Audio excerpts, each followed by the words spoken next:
Makadini kwese kwamuri nasi tichange tiine discussion na sisi audit. In this discussion tiri kuda kupangwa masano kupiwa advice maringe nekunyora pamwe chete nekupasa O-level mathematics. Sisi audit vakanyora ordinary level simsec mugore ra 2024 vakapasa mathematics with a grade B. Mugore rino sisi audit vari kuita form 5 at first choice college. Combination yavari kuita it's mathematics, business studies and economics. Before we get into the discussion, there are a few statistics I want to share with you. Ma students akanyora ordinary level mugore ra 2024 291,341. Saka vanhu vakanyora O level in 2024 it's 291,341. Pama students aya vainyora 5 O levels or better it's 199,258. Vakapasa from this pool is 66,130. Kureva kuti our pass rate is going to be 33.19%. What we know, kana chiti a student has 5 O levels. Kana 5 O levels dzichitsvagwa, one of the most important subjects we consider is ordinary level mathematics. So we have seen it fit kuva nema students akaita live the experience vakanyora O level vakapasa, especially ku mathematics, and because of that today we are having sister audit. Makadini sis audit? Nofara same makadini. Ndiri nani zvangu. So in today's discussion toda kutanga ne background, more like academic history. Saka the question is, what was your experience with O-level maths? Saka truda roughly your experience with mathematics kubva ku form 1 kusvikira ku form 4. Dzanga dzakadini? Dzanga dzakapfava here? Dzanga dzakaoma? Dzanga dziri pakati nepakati kana kuti dzanga dzakapusa? What was your experience with O-level maths? Yeah, inini zvandaka experience kubva form 1 mathematics dzanga dziri pakati nepakati. What about form 2, 3 and 4 tichienda? Yeah, form 2 dzanga dzichiri nani, dzakazotanga kuoma form 3. Dzakazotanga kuoma form 3. Chii chakaita kuti maths dziome form 3? Is it because of content? Zvaida kudzidzwa zvanga zvawanda here? Kana kuti zvanga zvanyanya kudzama? That is kuva more deeper. Like, I don't know if you can paint this picture and really show us kuti chii chaicho chakaita kuti transition from form 2 to form 3 maths dziome, because ma-transitions anoitwa ku mathematics and tinotransitina from grade 7 to form 1 because maths dzakatosiyana. Ku grade 7 zvinenge zvichinzi 2 minus 3 it can't. Patoenda ku form 1 zvonzi 2 minus 3 it's minus 1. So this is an example inoratidza kusiyana kwakaita maths grade 7 ne form 1.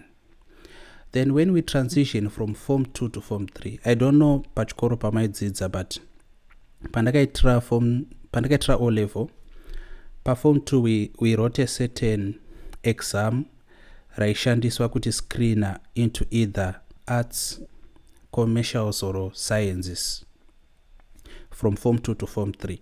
There's also a transition there, but it's not much because content ya form 2 maths and inongoti wedzerwe zvishoma ku form 3. So I don't know if you can really tell us chii chakakonzeresa kuti dze form 2 dzanga dziri nani but dzakuita senge dzakuoma pa form 3. Context yacho yanga yawanda. Okay. Plus yanga yakuita ichinooma. Plus ne attitude yandanda kupa ku subject racho manje. I think ndizvo zvinhu zvakakonzeresa kuti dzichange kundiomera. Attitude. Mm. Yeah, attitude is a problem with many people. Vamwe vanoti it's a mental block.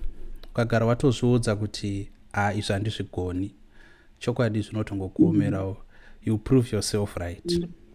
Saka mati content yanga yawanda, kureva kuti zvaida kudzidzwa zvanga zvawanda. Then mukati attitude towards the subject, manga musingacharifariri. Then from form 3 to form 4, because makapasa, we are counting you amongst the 69,130 vakapasa. You are amongst the 33 out of 100 vakapasa. So what happened from form 3 to form 4? You have told us what happened from form 2 to 3. What about 3 to 4?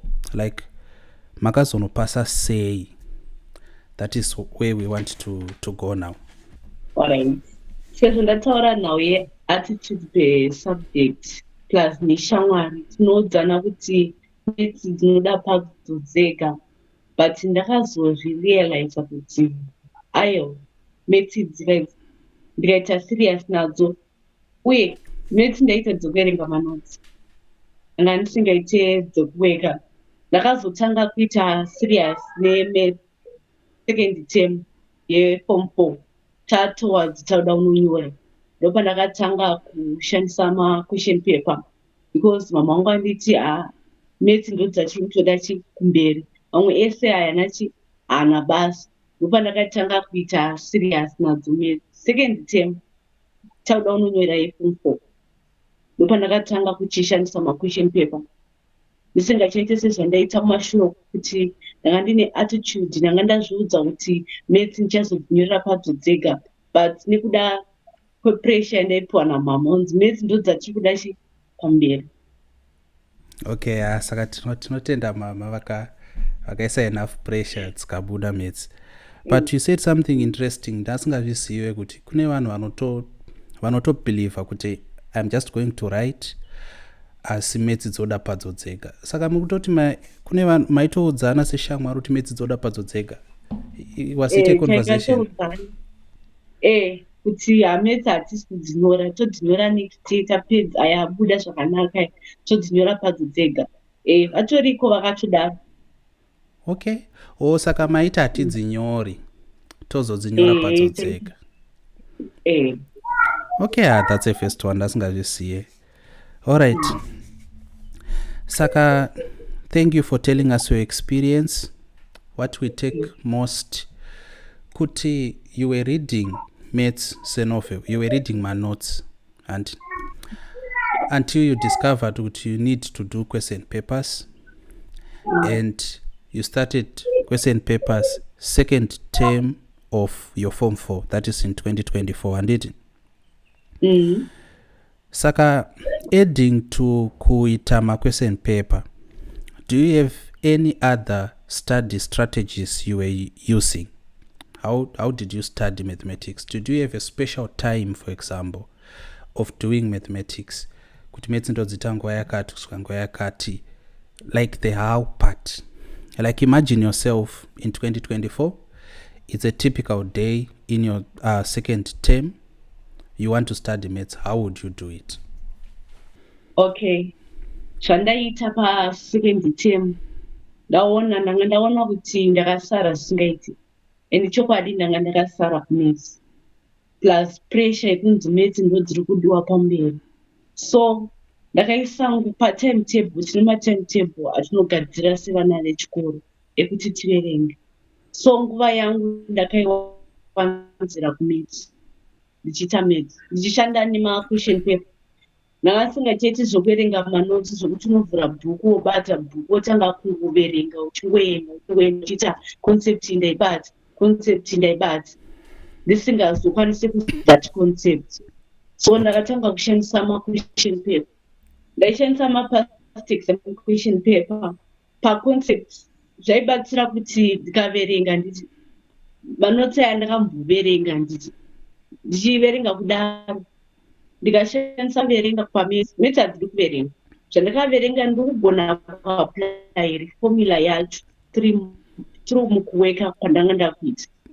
Okay, saka ma-question papers aya, ngatingoti maimawana pachikoro, you were in a school system, saka ma-question papers mainge muinawo. But mainge muine mainge muine like marking scheme emapepa aya here? How did you know kuti answer yandabuditsa iri correct, or you were actually using green book? Like how did you navigate that? ndaishandisa green book, Okay. emerald dressing set nema-answers, kuitawo mamwe green book ane ma-answers akawanda. Okay, and then okay, kana ari ma-question paper chete, kana ari ma-question paper elast year anengasatane ngiriki marking scheme aya ndaiti ndikaita ndozonobatsirwa kuchikoro. okay. Tinotenda. Alright. Saka manga makuconcentrate more on question papers, green book as you said, nekubatsirwa kuchikoro. I would assume kubatsirwa na teacher pamwe chete nekubatsirana pachenyu. Tine mubvunzo watinowanzokunzwa wekuti does a good teacher matter? Does a good teacher help? Or you can pass on your own? Because of course most of the work you should do on your own, but mudzidzisi anonzwisisa the subject anogona kuridzidzisa pane paanobatsira here kana kuti munhu akashanda ega zvinobuda? Mudzidzisi akanaka anonzwisisa subject rake uye achirigona kuridzidzisa anobatsira, uye mudzidzisi akanaka anotishepa sesu vana. That is okay. Saka mudzidzisi anobatsira, anoshepa, anoencourage kuti ufarire subject zvakare. From your account mama ndo akanyanya kuisa pressure kuti ndiri kutoda maths pano. Saka if you don't mind sharing, chii chaicho chakamboita kuti muite senge madzivenga paform 3? matsanangura hongu kuti content yanga yawanda, inawo yecontent chete here kana kuti kufurirana neshamwari muchiti tichazodzinyora padzo dzega? Chii chaicho chakatindivadza mwoyo? Nokuti maths dzinonakidza kune vamwe. Saka chii mimi chakakutindivadzai? Chakanditindivadza chekutanga kufurirana kwataita neshamwari plus kuzviudza mupfungwa kuti subject iri rakatooma.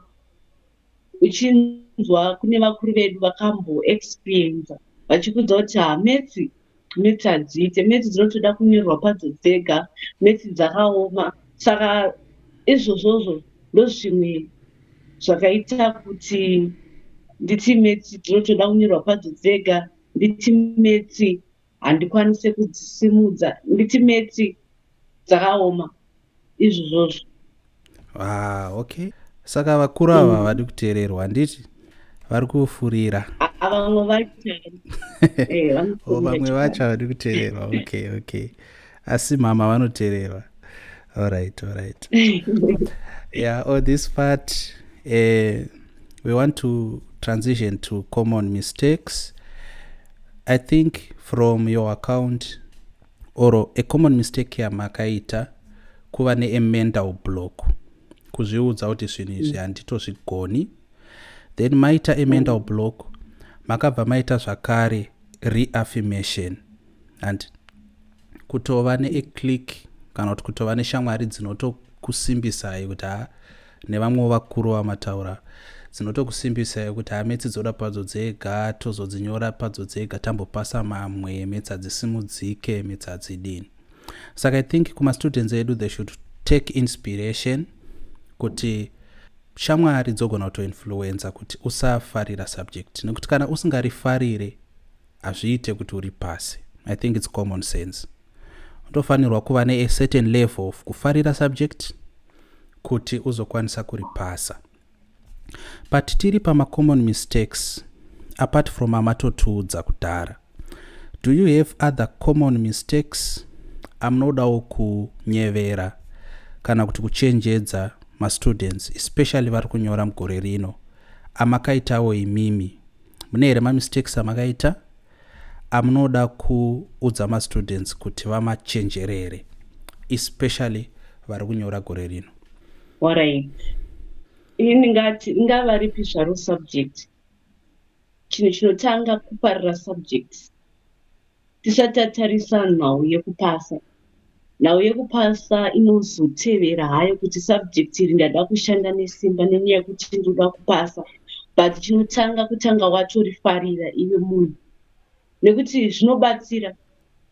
Nekuti inini mistake yandakaita pamwe dai ndanga ndine A, but nyaya yekuti kumashure uku ndanga ndisingafariri subject, ndanga ndaudzwa zvakawanda, ndanga ndane attitude to the subject kuti subject iri hariite, kana kuti kuvenga kana ticha wesubject, kuti ticha ava izvozvo futi zvinogona kuaffecta futi kuti ticha nhingi handivafarire nyangwe nesubject ravo futi haurifariri.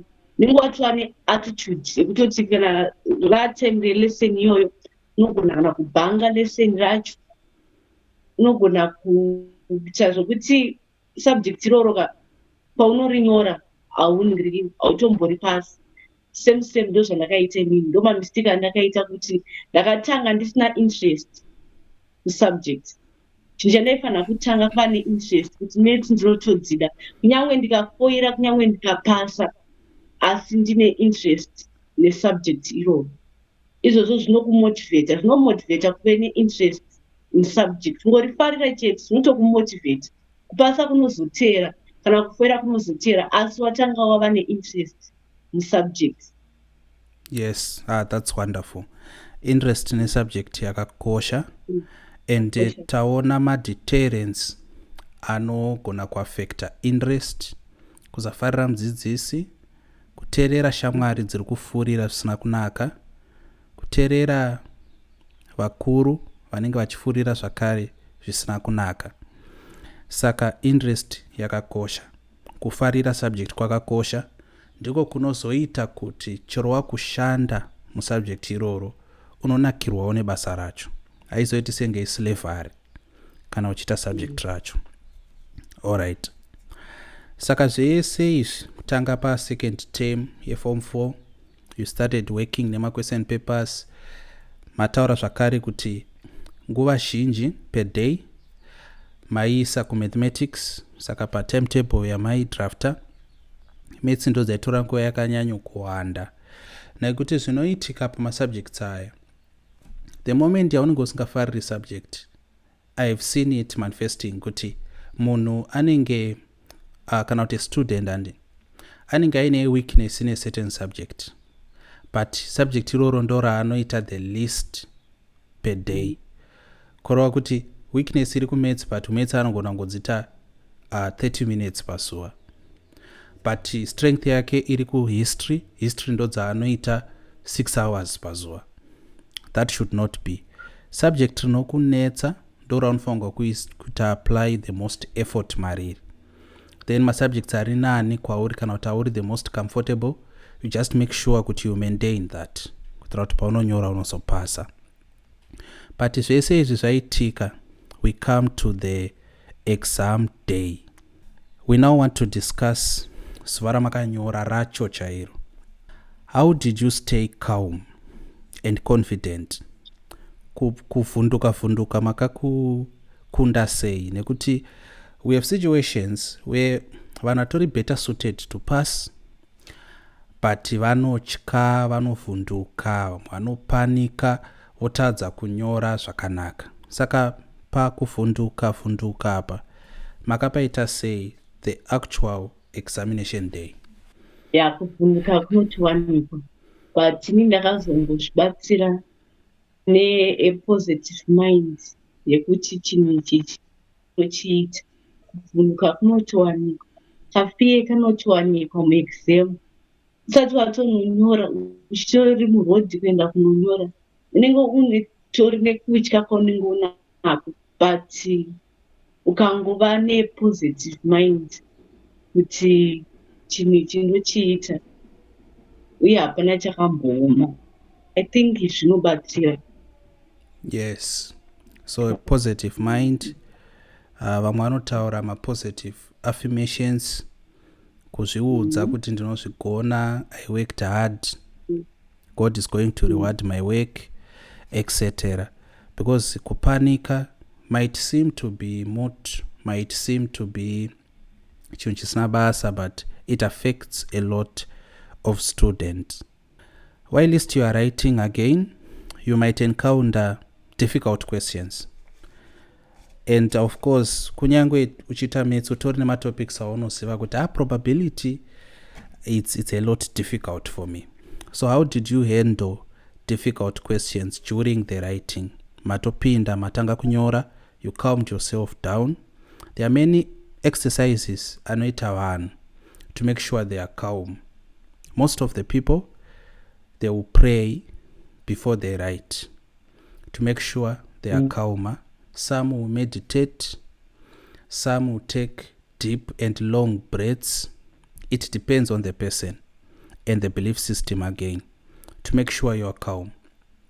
But whilst you are writing, you might encounter some difficult questions. How did you deal with those? Question yangu irunyanyu paku manage time in the examination. Because the exam does not test the concepts alone, it tests the time. Dosaka exam really kept 2 hours. Unogona nguchiziva zvinhu stereki, but ukatadza kupedza bepa in 2 hours, you might lose marks. So how did you manage your time, especially in writing? Takatarisa kusangana nama difficult questions. Did you spend 30 minutes on a particular question, or you left it and did all the questions you were able to do, then came back to that particular question? How did you handle that? Inini zvandaita ndaiona kuti question kana yatondivhara handisi kutoziva, ndaisiyana nayo ndonyoratidza handiri kunzwisisa, nekuti the more you take time kuti understand the question, nguva 1 iri kufamba, zvimwe zvezvinhu zvauri kuziva, zvimwe zvezvinhu zvawakakrema zvinokanganikwa nekuti wangotora nguva paquestion yawausi kutombonzwisisa kuti iri kudei. Saka inini hangu chandokurudzira ndechekuti munhu akaona kuti question iyi haasi kuziva kuti iri kuenda kupi, atovharwa, umboisiya, woitadza uri kunzwisisa, kana pachine nguva wogona kuidzokera woiita. Okay. Nekuti each question inenge ine maminutes ayo kuti iyi question inofanira kuitwa minutes yakati. Yeah, that's good. Mataura pamusoro pekuti questions, each question ine minutes ayo. I advise what I call the 1 minute 1 mark rule. Kureva kuti you should allocate 1 mark for every. You should allocate 1 minute for every 1 mark. Saka kana question ine 3 marks, zoreva kuti the most amount of time yaunofanga kuita that question is 3 minutes, because 1 mark for every. And you see kuti magadziriro avanoita questions aya vanota apportion marks according to the level of complexity. Ndosaka simultaneous equations aine 5 marks, quadratic questions anoda quadratic formula aine 5 marks. Ndosaka tine section B ine marks akawanda nekuti it's more complex. Saka tikashandisa 1 minute 1 mark rule zvinobatsira kuti tipedze tikwanise kurevise. So munhu akasangana nequestion iri difficult, from your advice anofanirwa kuisiya nekuti hazvibatsire kupedzera nguva pa 3 marks worega kuansa dzimwe 20 marks dzaunga uchazogona. Saka the goal of an exam hakusi kupedza kana kuansa everything, kuansa zvinhu zvese zvaunogona uchitora marks ese aunokwanisa kutora. So that is wonderful advice. But I have a question for you. Maths from your academic history, makambodzimaka, it's a love-hate relationship. Mukanzi namama kana usina maths usadzoka pano, mukatanga kudzita take serious, you got your pass grade, which is great, but you are doing maths in advanced level. Saka can we conclude kuti kudzifarira stereki kana kuti mama vane zvavakataura futi? Why are you doing maths in A level?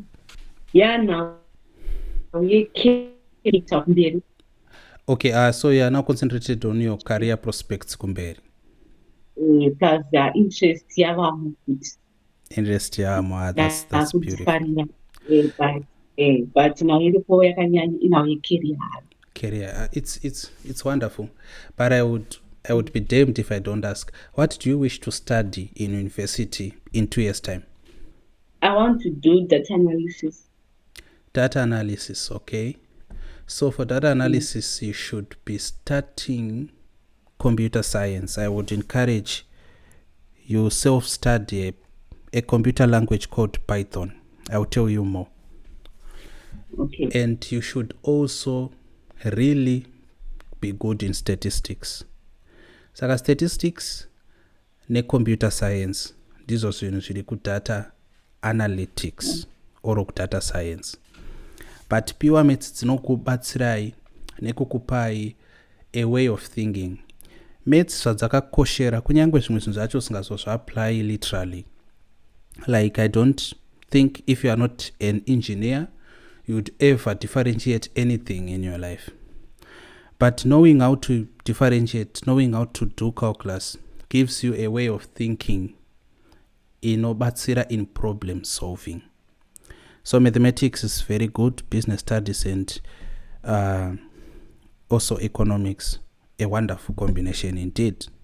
We have now come to the natural end of our discussion, but before we let go, do you have any final words of advice to those who are writing this year? If it is 2025, the first paper rukunyorwa on the 13th of October, paper 1, and I think I stand to be corrected. The next paper is written on the 14th of October, that's paper 2. Counting from today, it's roughly exactly a month which is left but my students are nyore. So do you have any parting words you want to leave with them, wishing them justice as well and some level of luck, because they should be lucky? Okay, chandinovasvira kuti good luck and good luck uye kuisa Mwari pamberi. Mwari zvinhu zvakawanda pamberi, chokwadi Mwari pamberi.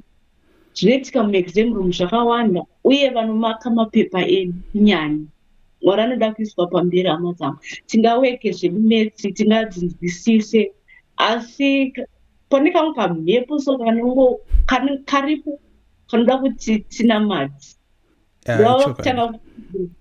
Ndautanga kukurudzira nhau yekunamata. Yangu uchinzwisisa hako metsi zvakadii, but kunamata kwakanaka. Nokuti unogona kunyora bepa rako zvakanaka nakunyatsoziva kuti panapa aiwa ndanyora. Kana kuti unogona kunzwisisa kuti pa1 month yasara metsi ndakunzwisisa. Ndikati ndapiwa bepa nhasi nonga kutozviudza kuti aiwa ndakunzwisisa. Asi kuti vari kunomaka mapepa manje kwaari kunoenda ufanira kuzvinamatira, nokuti zvinoitika uku vanenge vasingamake bepa rako chete asi the whole nation of the Zimbabwe. Saka tinofanira kutanga tanamata. Chandotanga kukurudzira kunamata, uye vari kufunga kuti vakasara, I think 1 month inguva yakarebesa ukagona kuishandisa zvakanaka.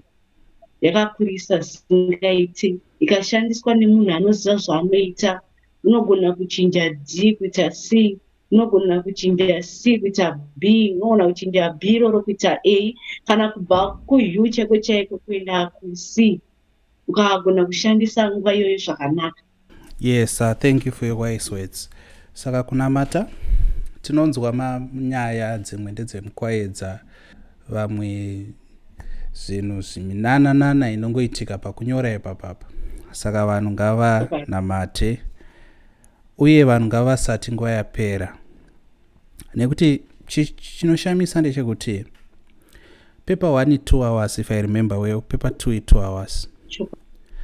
Saka ungori ne 4 hours dzekunyora and 4 hours asi waita maths ngatingoti kutanga form 3. Saka wakatarisa hours from form 3 kusvikira zuva raunonyora prepare for 4 hours. It's an irony, but that's it. Saka a month is enough time to polish up. And kana Mwari ainewe unogona ngotanga kungostada zvinouya chet uye kana saka That's fine. that's it. So thank you for your advice. I hope our students are going to take it and heed it and apply it and pass, be counted amongst the 33 out of 100 who are going to pass, especially mathematics. Thank you and have a nice one.